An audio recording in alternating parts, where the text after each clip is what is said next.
Hey, what's going on, creatives? Welcome back to the Almost Creative Podcast. Today, I am joined by a marketing expert, Sam Thimothy. Samuel has been in this industry for close to 20 years at this point. He has two brands, One IMS and ClickX.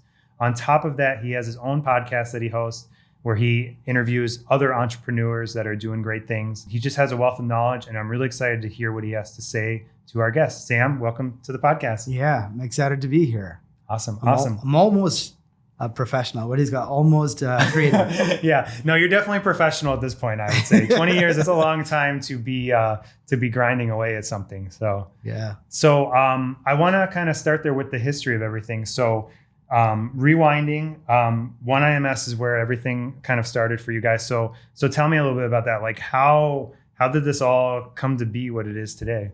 Yeah, I mean, it was an overnight success, right? That's what you want to believe. No, it's 20 years in the making for sure. And it's certainly not where it was when we got started. It was started in an extra spare bedroom in our parents' house 20 years ago. My brother just finished college and I was already working. And it was just, he finished his business degree and he said, hey, I want to start something up. And in the early days, we were just a creative agency, mostly doing branding, logo design, business cards, letterheads, that was it. And then it just started into being more of like a website design agency.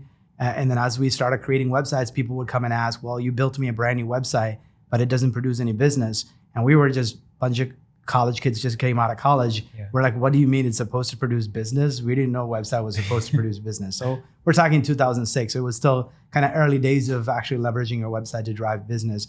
So then we started to research on ways of driving business through the website. And that got us into the early days of Google Ads. And those were days of like penny clicks and you were able to get visitors to your website. Yeah. So that's something that we started doing.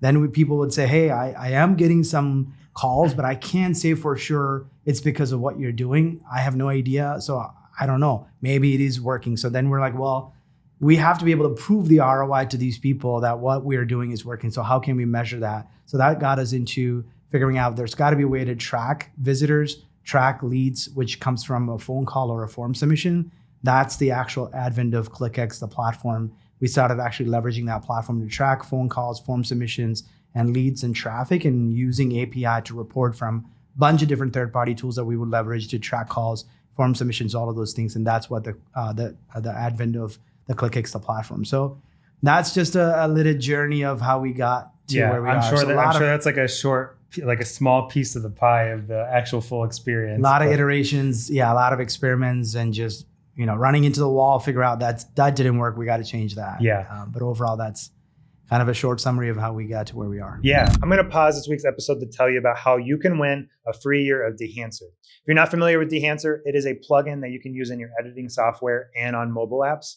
They've been nice enough to give us some codes to give away. So I'm going to tell you how you can win.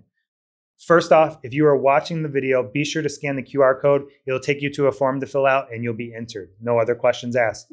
If you're not watching the video and you're on something like Spotify or iTunes, you can find a link in the description. By clicking on there, you'll fill out the form and you'll be entered. Again, no questions asked, just fill out the form and you are entered in to win a year of Dehancer. Okay, let's get back to the episode.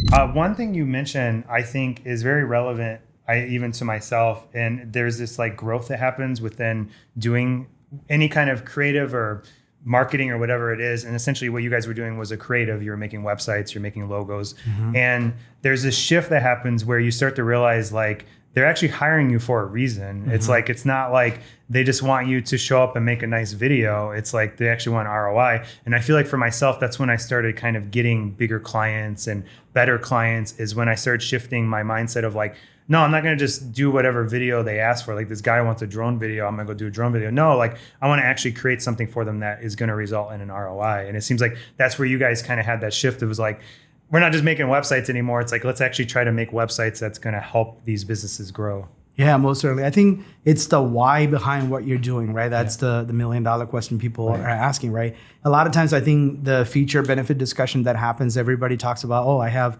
4K camera, this can do all these things. That's all feature, but at the end of the day, they're buying so I can produce a better quality video, whatever the service that, I'm doing a video for, wedding or a professional use, whatever that case might be, that camera should be reliable. It shouldn't get too hot, that it can produce 4K quality every time, right? And it could take it out of the box and produce the video. So for us, we had to quickly realize the why behind what we're doing. And that why also made us change our business offering altogether. So we went away from doing logos, business cards, letterheads, and flyers because we saw that was not actually very valuable in our world of what we were offering. There were a lot more creative companies that can sit there, think about, what the logo should look like, what the color palettes and everything else. That was not our core competency. We started getting really talented people to join our team that had a lot more expertise on how to drive traffic, how to leverage that traffic into conversion that leads to sales. So we shifted away from doing that. So if you ask me today, do you guys do logo design or any of that? Rarely do we even actually touch that. Most of our clients are already established companies that has logos, branding, colors. They have a completely different goal, which is like, how do I scale up my revenue engine? How do I get to the next level in that business journey? Yeah, that's great. Talking a little bit more about the history of things. So as you kind of mentioned, you started with someone, which was your brother, Solomon. What was that like? Like jumping like kind of off of a cliff with your brother to start this business? Yeah, I mean, I when you were starting, like you're not thinking about any of those things. People ask now, 20 years later, like, how is it working with your brother? Yeah. So, but I think when you're starting, you just needed somebody to help you try to figure out how to make a living, right? That was it. So you just had to grind and do it. Right. And he focused heavily on the technical side. He was a creative guy with experience with the Photoshop and CorelDRAW and a few other tools, and he was able to figure out how to use those tools to design things. And then I was a little bit more of that business development mindset, focused on trying to figure out how to get a customer. So we had our roles. We just kind of stayed in our lane, and that's kind of how we survived. And then we evolved over time into core areas of our business and focus on that. So yes, we have our moment of disagreement and conflicts, but if we just choose the core area where you have competence in, just focus on that and give the other person the autonomy to do whatever they do, that'll make it work. But it's more so for me, it's a fact of trust, right? Like it's been the early days, you have to have somebody that you can trust that, hey, they have your back. You make promises to a customer, you know the other person on the other end is gonna deliver on that promise. And in that case, it was my brother. And it was just that kind of the, I guess. There's probably not much stronger trust than they call blood. it the dynamic duos in our early days. That's what we were called by some of our customers. So what's kind of your guys' roles at this point? Now that's a larger business. You have people who are overseeing. You've probably built hundreds, if not thousands, of websites. Like what is your role now? So we even divided even further. So you mentioned the two brands. So I run what we call our One IMS, which is our B2B marketing agency. That's the focus of my attention. And my brother runs the ClickX. So we have separate focuses in terms of the two entities that we focus on. We were dabbling in both businesses altogether and was not going to the direction that we wanted. So always, some of the things that I think oftentimes you might hear people talk about is like, you could be an entrepreneur with 15 different projects going at the same time, but if you don't have focus, you got nothing that's working for you, right? So we had to pick our lane and just focus on one thing at a time. So that's kind of what our priorities are. If you ask me, I run the One IMS side of our organization, right? That business, that's kind of my baby. And then ClickX is something that Solomon focused on. But we co-create content, co-promote everything. So we co-create webinars, do all of those things. We still have strategy sessions and everything else. But as far as the day-to-day responsibility, we kind of stay in our lane. Yeah, and I think what's cool too is with it being the two of you guys have actually separated too. Like he's in Florida now. So in a way, because you two have worked so well together as a team, you've been able to kind of grow your business basically out of the state as well. Correct, yeah. That certainly was not intended. It just so happened that way. But he certainly dedecided to go to a state. I'm wondering if he secretly wanted the warm weather too. Although he's probably not super thrilled right now with the hot weather. That's true. Yeah, it's been pretty hot here. So I can only imagine what it's like there right now. So, exactly. Awesome. Well, so we originally met. We were talking about this a little bit. So it was 2011, which is hard to believe. I mean, that's a while ago. It's a little over a decade. And you guys kind of essentially found me when I was just a freelancer out of college. I think you might have got my information from the school or something like that. And we had connected. And I'm just kind of curious, like as a marketing company back then and even into now, like why were you guys looking for someone to do photography and videography services? Yeah, I don't remember the exact context. We were certainly still in the creative side of the business, but I'm sure at the time we were probably trying to help some of our customers with their video needs. As we were starting to create websites, what common thing we hear They don't have authentic photos. They have old photography. They don't have any videos about their company. We oftentimes tell our clients, you have to have very compelling video about the company history, product offering, who you serve, how you do, what differentiates you from the competitors.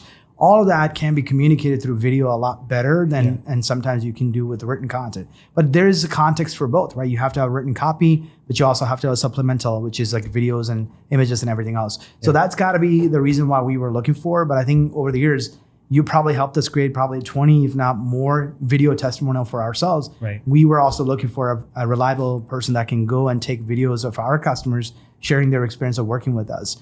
So there's probably one of those reasons why I think we were in the market looking for someone who's reliable. Yeah. And I don't know how reliable I was at the beginning, but I think I'm pretty reliable now, which is good. So, almost professional, right? Almost right. Yeah. So, and I bring that up because it's interesting in our industry. I think a lot of times, like if someone wants to do something outside of like weddings, like they want to work B2B, they want to work with other businesses, and let's say they want to work with more like dental offices, we'll use it in the industry. So they want to do more video production or headshots for dental offices or whatever it is. They tend to try to go for that actual business. So they start poaching basically other dental offices. Like they just start reaching out to dental offices, maybe sending cold emails or cold calls or showing up to the office, whatever they do, they try to reach them. But what they miss is like, it's almost better to find a company like you that they could partner with, because you might already have those businesses that work for you, that you work for them. And so to be able to go to you, almost kind of like how in the wedding industry, like we want to connect with as many wedding planners as we can, because those wedding planners kind of hold the keys to our clients. So instead of us having to try to find couples, we just find planners who have the couples.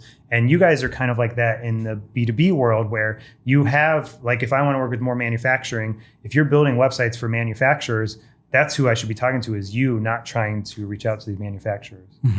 Yeah, so I call that more of a one-to-one versus a one-to-many strategy. Right. So one-to-one is where you're trying to find one customer who can buy from you, and you're trying to convince them why you should be, whatever their provider for whatnot, right? Yeah. But if you find that one-to-many relationship where somebody who already has access to your customer base, that's the most efficient way for you to reach customers. So in the e-commerce world, they call it affiliate marketing, right? Where you have companies that has a certain audience or a demographic of followers. Yeah. If you promote their product through that affiliate, you're getting access to their audience at a much faster pace.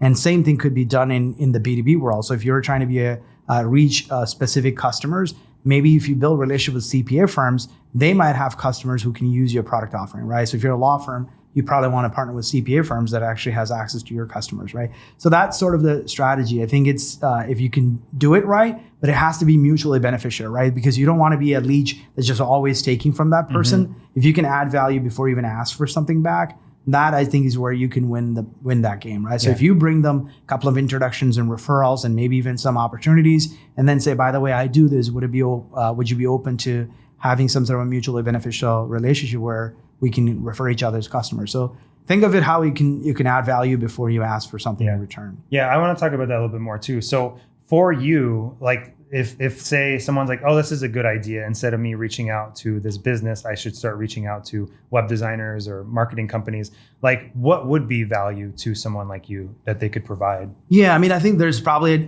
depending on the stage of their business, there's probably a lot of different things, right? So in a case of if you're a videographer or photographer trying to add value to a creative agency, maybe offering to do something for them, like, hey, would I come there for a half-day shoot, create a bunch of videos for you and a couple of headshots of everybody, some behind-the-scenes reels that you can use for your social media to show how well I can do this quality. No cost to you, just want to introduce myself, add value. Maybe some ways that you can do that, it could be just one application, but I'm pretty sure if you put some time into it, you can come up with some creative ways to add value to people. A lot of times you just want introduction. If you go through your list of relationship, are there people you can mutually introduce them to, right? Like could that be an introduction that can lead to a customer for that person you want to work with? Yeah, that's great. That's great. Well, I want to talk a little bit more about kind of the state of SEO in 2025. So I guess my first question for you is, being on top of my SEO even still relevant nowadays like it was back then? Yeah. So SEO, for people who may not be very familiar with, used to be defined as search engine optimization. We're starting to refer to it as like search everywhere optimization. The reason being is gone are the days where you're putting all your eggs into just one basket, which was Google, right? Google had the dominant space in terms of search for the most part. For the last 20 years, they enjoyed it. But in the last 2 years, we saw a drastic change in people's behavior in terms of where they go for looking for information, right? You have ChatGPT, Perplexity. There's so many other tools that are out there available that gives the people what we call more of an answer engine, but it's essentially a search engine that's providing more contextually relevant answers, right? So people can go to Google and ask like a top marketing agency near me, or you can go to a platform like ChatGPT and say, I am a manufacturing company. I have, I'm in $10 million in revenue. Majority of our customers come from trade shows. I'm looking to increase my revenue. I want an agency with experience in manufacturing with the ability to help me scale my company. Show me marketing agencies that focus on manufacturing. You can put as descriptive of a long query as possible. Platforms like ChatGPT is able to go do deep research, come back and give you most relevant answers. So what it does is just skipping the work that a person who's a searcher has to do. In the world of Google, right? What you had to do was you had to go find all these companies. You have to go do your own research, go look at their case studies, testimonials, videos that they created, social media content, their blogs. Then you have to make a judgment call. Is this company reputable? Could they do what I'm looking for them to do? Yeah. Whereas in platform like search engine, like a ChatGPT is actually able to do that research behind the scene and highlight a couple of companies that you may want to reach out, right? So what we're seeing is the shift is search everywhere is what is happening. So if you're asking me, is it still relevant? It's extremely relevant, but it's not just focused on you and your website. You have to figure out how can I as a business be omnipresent? So wherever people might be congregating for information, I want to be one of the answers that the platforms would provide as a response. Yeah, I that totally makes sense. And for my own business, like especially on the commercial side, I would say a majority of our cold leads are Google, and I don't really even put a lot of effort into the Google itself. So like I'll be telling like another videographer about this and like, oh, you must blog a lot. And it's like, I haven't even done a blog in like 3 years or probably more than that. But it's just like, as far as I understand, it seems like everything I am putting out there, whether it is Instagram, LinkedIn, Facebook, it's all feeding this machine basically. Yeah, what I think you're alluding to is an attribution challenge. What you have today is you're saying, I know I get lead from Google, but I have no way to pinpoint what I'm doing is actually driving that, which is a universally true problem for most businesses as they start to grow their marketing efforts. Because we have a framework we call our growth formula framework. It's called acquisition plus retention equals growth. On the acquisition side, there's two main levers that you pull. One is called capturing the existing demand, and the other one is called creating awareness, right? So when you're creating content on social platforms and sharing across LinkedIn and YouTube and Instagram and everywhere else, you're naturally creating awareness about your brand that gets people to come to discover about you as a company. And then when they're in the need to go look for a company that specializes in whatever the expertise that you're demonstrating in your content, they're going to go look for the company by its brand name or go straight to their website. And they know exactly. They could even probably Google your brand name and say, oh, I just want to find Visual Studios, and then find your company website, right? So from a perspective of marketing, you have to be doing both of it. How can I capture that in-market audience who are actively looking for my product or services, which is what you refer to as people are finding me on Google, right? They can find it on Google search results. They can find it on Google listings if you're on Google Maps. And they can also find you on YouTube, which is the second largest search engine, which is also owned by Google, right? They can actually be looking for that. So that is in itself is a strategy you can focus on, right? To be able to capture that. And if I can add a little bit more context to that, if you take your total addressable market, let's just say 100 companies that you can serve at any given time, only about 3 of those companies are in in-market buying scenario, which means about 3 companies are actively looking to buy your product or services because of whatever is happening in their world, right? In their company.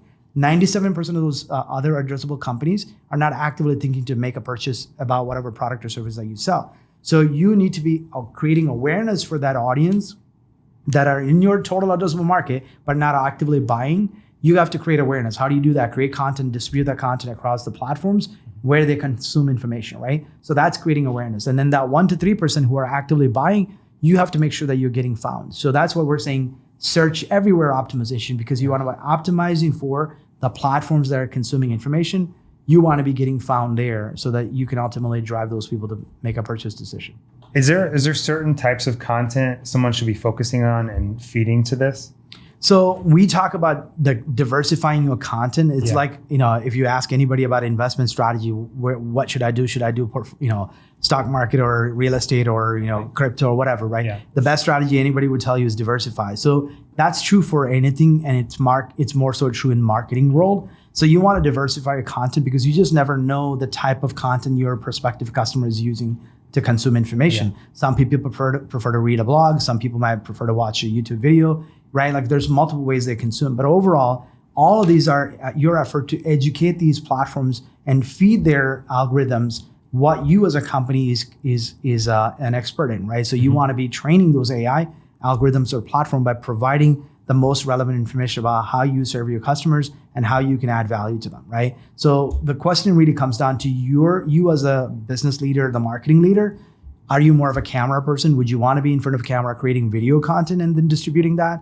Or are you more of a person behind the laptop, prefer to do a lot more writing and post those on blogs or on LinkedIn as a text post?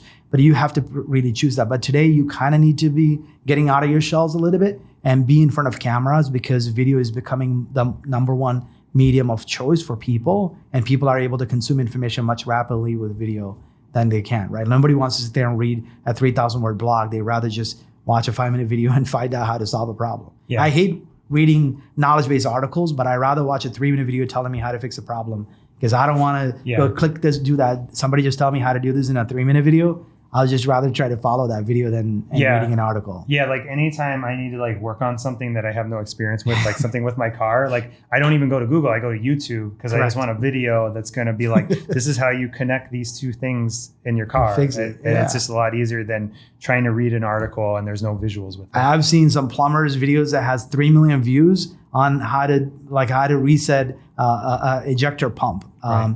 But it's a video is poorly made, but that video has 3 million views because some plumber decided that this is a common problem. I'm just going to create a video.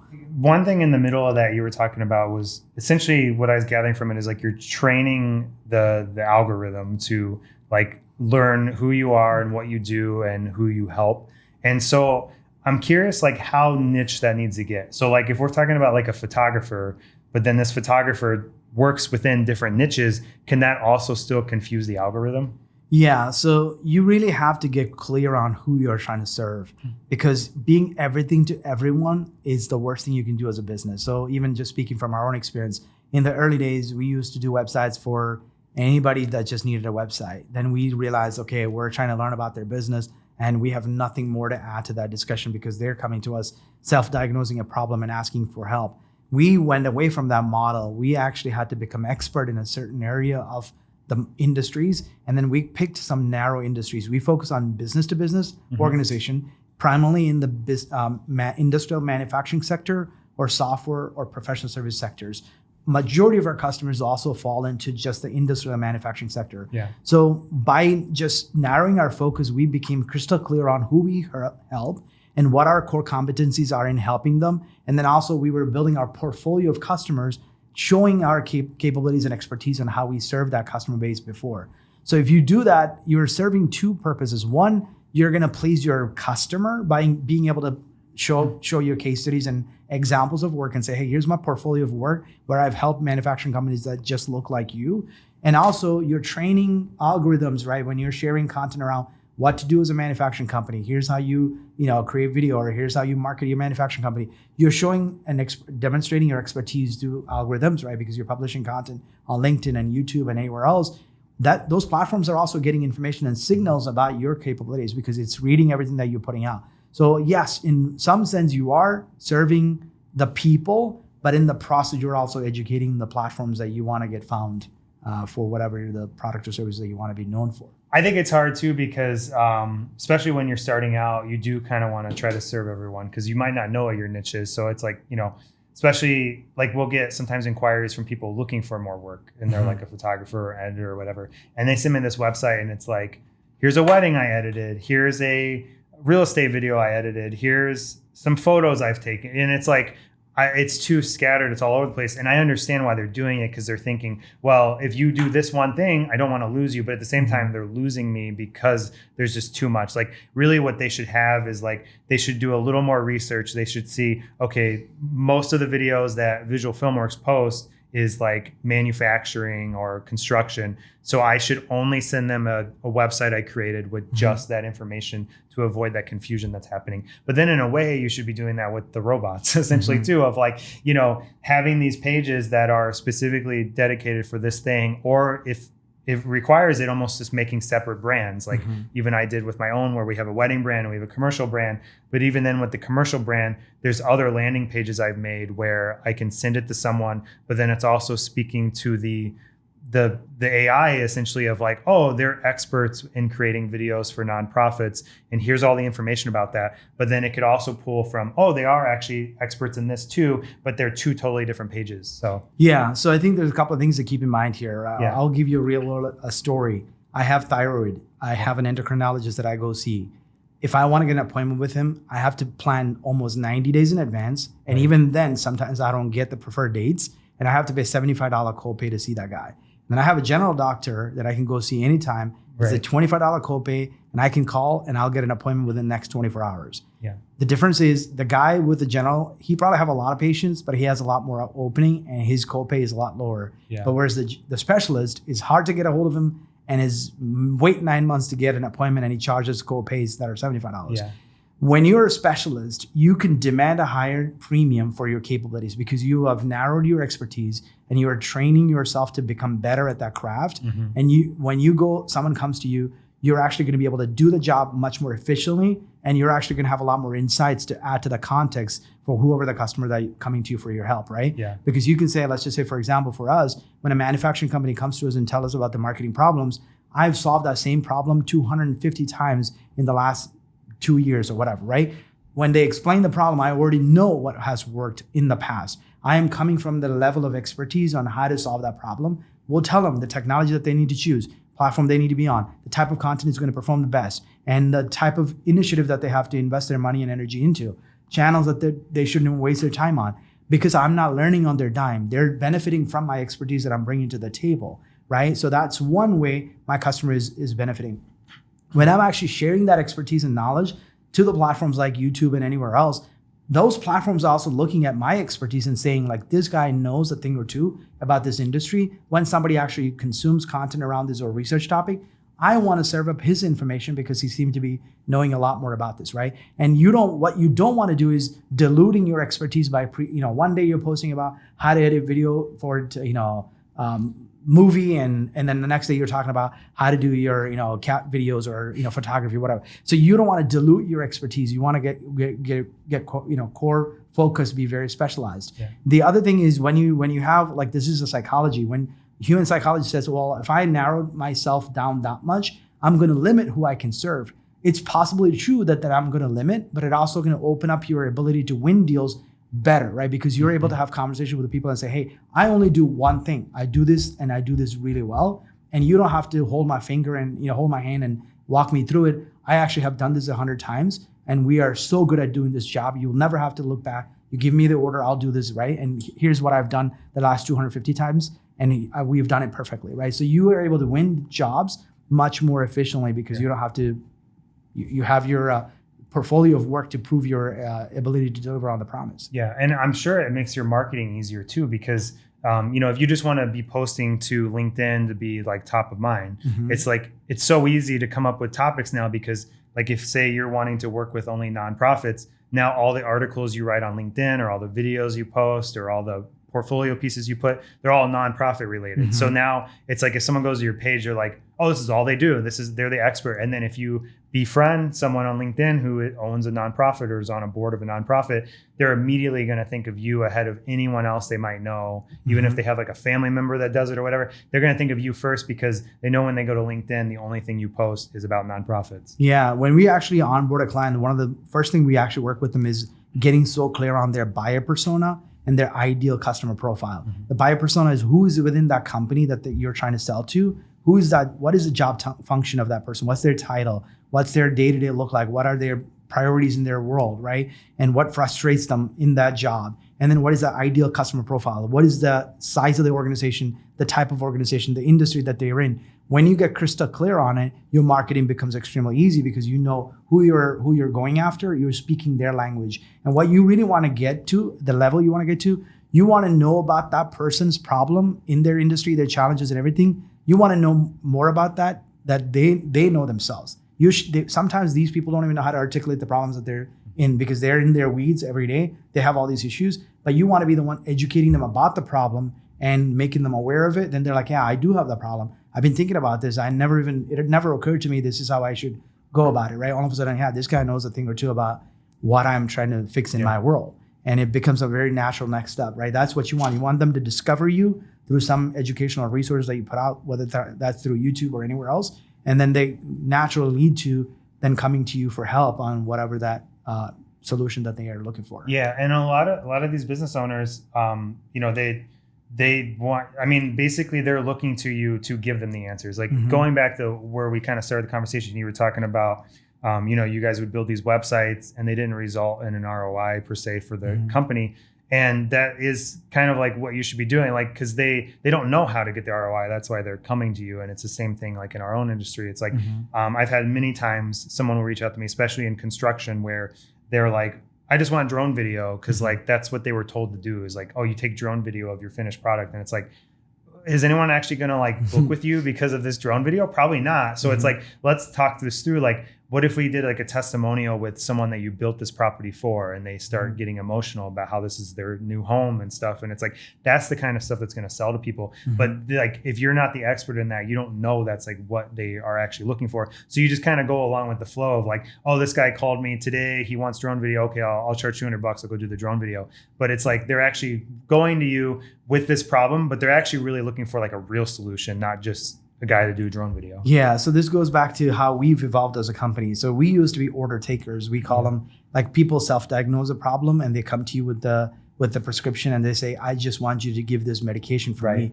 So that's what was happening when people were just coming to us. We just saw that was a common problem people had. They had no strategy on how to go about growing their business. And then we saw that unique problem existed across so many different industries, but we just picked the B2B industry, primarily focused on the manufacturing and software space, right? And then we created a framework around it. So we have that framework we call, I mentioned earlier, growth formula framework, acquisition plus retention equals growth. And so once you create something like this, we have a methodology. So when customers come to us, we say, okay, you describe all your problems.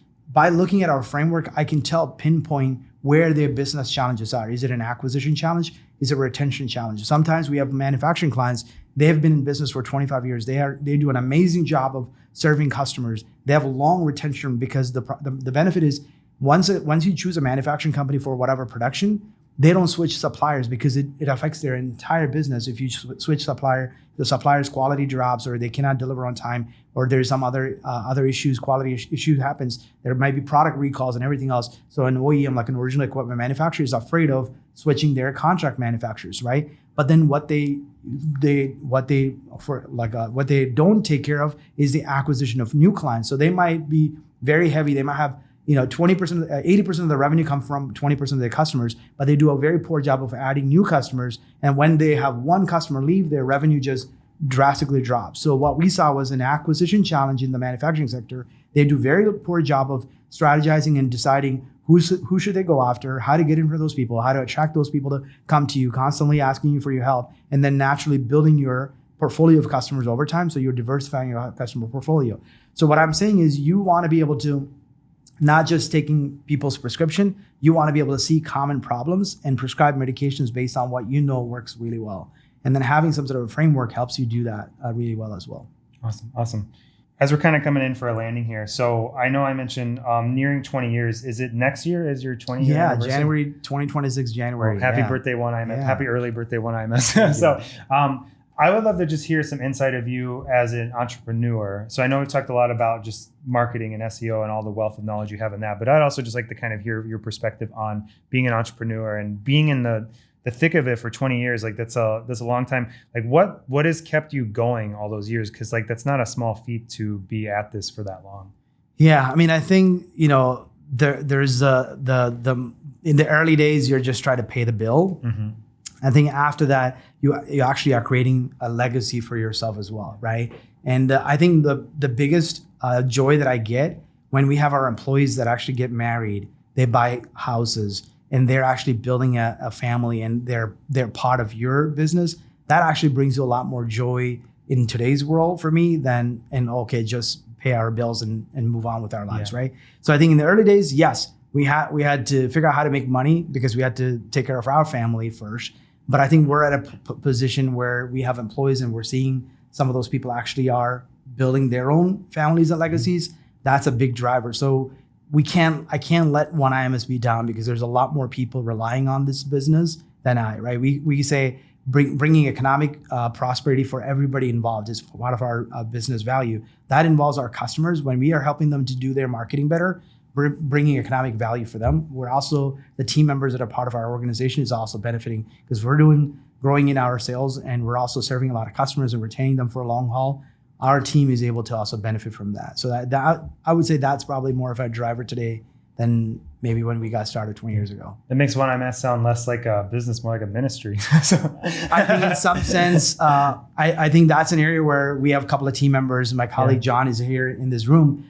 There are some of our team members are so good at reading people's emotional needs and serving to that. Sometimes when we have Monday morning meetings, we have something called kudos where we actually share each other's wins and recognizing people and do all those things. One of the things that people always bring up, especially about our colleague John, is John Stephenson actually reads people's mind and he can see people's emotional needs. Like somebody just lost a dog, he will call them up and encourages them and sends them a Starbucks drink or a Panera meal and just tells them like, hey, we care about you, we love you. Even though they just lost, it was just a dog. And you can just say, yeah, they lost a dog. So it's like really reading into that. I sometimes don't have that giftedness in me to really see it. Sometimes I see it, but I don't do any action about it. But we have some team members that are really willing to go the extra mile and treat those people as human beings and not just as a coworker or an employee. Can you read my mind right now, John? Yeah, I'm fun. This is pretty fun, actually. So,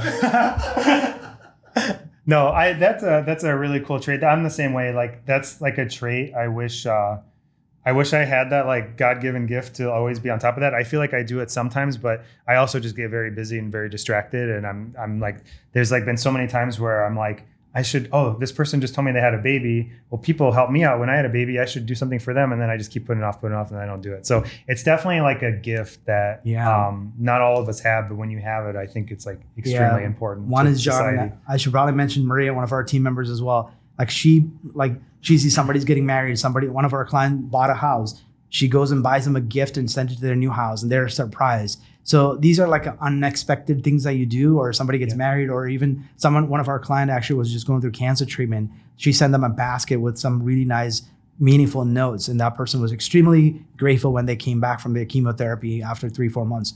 So like those sort of things that you do for your customers and your employees, and you hear those positive news, and that means like you're doing more than just serve somebody and collect some money, right? It's beyond that. You're here to serve people at the end of the day. And I think that helps grow the team then, because if you have that kind of culture in your business, people want to be a part of that. So it's like almost like a no-brainer. Like if they do an interview, it's like, of course I want to work at this place. Like everyone's awesome and they're all taking care of each other. Yeah. At the end of the day, man, that's the only way you can retain people for the long haul for sure. Yeah. Awesome. We're not perfect, but we're trying. Yeah, exactly. Well, Sam, as you mentioned, your guys' niche is a little bit more in manufacturing and tech and software. So maybe not as much in the creative realm, but I think the knowledge you have pertains really to any industry. And so if I'm a creative, photographer, videographer, whatever that might be, and I'm trying to get more leads, I'm trying to turn this into maybe my full-time thing, or maybe it is a full-time thing, but I want to grow a team and I want to have more sustainable marketing happening and everything. Like where's the first place to start when it comes to like building my online presence? Like where do you think they should start? Yeah, I mean, I think without a doubt, you need to have a website where you can show some of your work, your portfolio. I think that's got to be a number one thing. And then the other thing is obviously just starting to create content to show your capabilities and distributing it on platforms to demonstrate that you can do the job, right? So that's something where I would start. And as you do the job, start thinking about creating testimonial from your customers. Make that part of your go-to thing. Like I have to get testimonial videos, because what happens over time is people are going to ask like, oh, can I get a reference? Instead of you having to give an actual reference, you show testimonial videos of actual customers that used you, right? And that speaks volume of your ability, because most of the time business people, especially creative, they're in the weeds just doing the job, but they forget about the business development aspect of it. Think of it like, how am I going to leverage this opportunity to get a testimonial that I can leverage in the future to get 5 more guys that look like the same customer? So think of it that way. I would suggest get a website, start featuring your work, start sharing some of your expertise across social platforms, and then get testimonial and build that repertoire of stories of people who have used you. Yeah, I would even say that testimonial is probably more important than that final video you did for the client. Obviously, the final video is important for the client, like don't mess that up. But when it comes to marketing your own business, a lot of times us as creatives, we think, oh, I'm just going to put this pretty video out there that I did for this company and it's going to get me more work, which is not normally the case. Like even actually, ironically, if a client posts a video we made for them, it typically does really well for them. If we post that same type of video, it gets like maybe like 10 likes. But if I post a testimonial or behind the scenes from that shoot, then it tends to do really well. And so I think that's something too you got to remember is like as a creative, the portfolio is important, but that's not how you're probably going to get more leads. Yeah. I mean, it's validating that you have done a great job and people vouch for you. Yeah.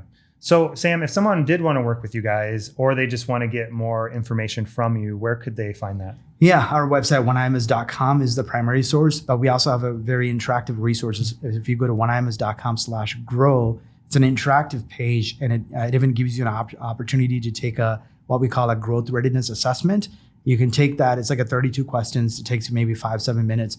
And so you can give answers to all these questions that we ask. By doing so, you get an objective score on how well you're performing in your marketing. And so hopefully that'll give you some insights on where you need to focus your attention on improving. Yeah. What would qualify someone to work with you guys? So typically an organization, what we look at is a growth-oriented leader is at the top, has an objective to take the business next level. What you see when organizations are stagnant is usually is a sign of the leadership is satisfied where they are. You want growth-oriented leaders who are willing to invest and also willing to make changes. A lot of times when the organization as a whole is stalled, that also means there's a lot of people resistant to change. They don't want to change the current way they're doing sales. They don't want to change the current way they do marketing. They're like, oh, we've always done it this way. We've always done trade shows. We've always put an ad in our industry journal. That's all we've done, right? But that means that they're just happy where they are. They're not looking to get to the next level. So as far as what we look for is growth-oriented leaders, primarily in a B2B industry, business-to-business industry. They have a long sales cycle, meaning like their typical purchase process is not a 30, like a 24-hour. Somebody make a very considered purchase that over maybe a couple of months, and there's a large purchase. So it's in the tens and thousands of dollars is what they're selling. Those people makes what we call our ideal customer profile. Yeah. Okay, awesome. And lastly, if someone wants to connect with you personally, where can they find you? Yeah, probably my LinkedIn. Just look me up on LinkedIn, Samuel Thimothy. That's probably the easiest place to find. And the podcast, if you want to plug that too. Coffee with Closers. I think I've just looked back, started 6 years ago. I just was sorting my videos based on when I was publishing it. 6 years it's been in the making. So that's crazy. That's awesome. Well over 250 episodes, 280 episodes. And I highly recommend that podcast too. I know you might not be thinking, oh, I'm a creative, that doesn't pertain to me. If you're trying to kind of go to the next level and you want to become more of a business owner, there's been a lot of great thought leaders you've had on there that I think would add a lot of insight. So. And you helped me record a bunch of those in person as well. Yeah, totally. Yeah. Awesome. Well, thanks for joining us, Sam. And thanks for tuning in to this episode of the Almost Creative Podcast. And until next time, stay creative.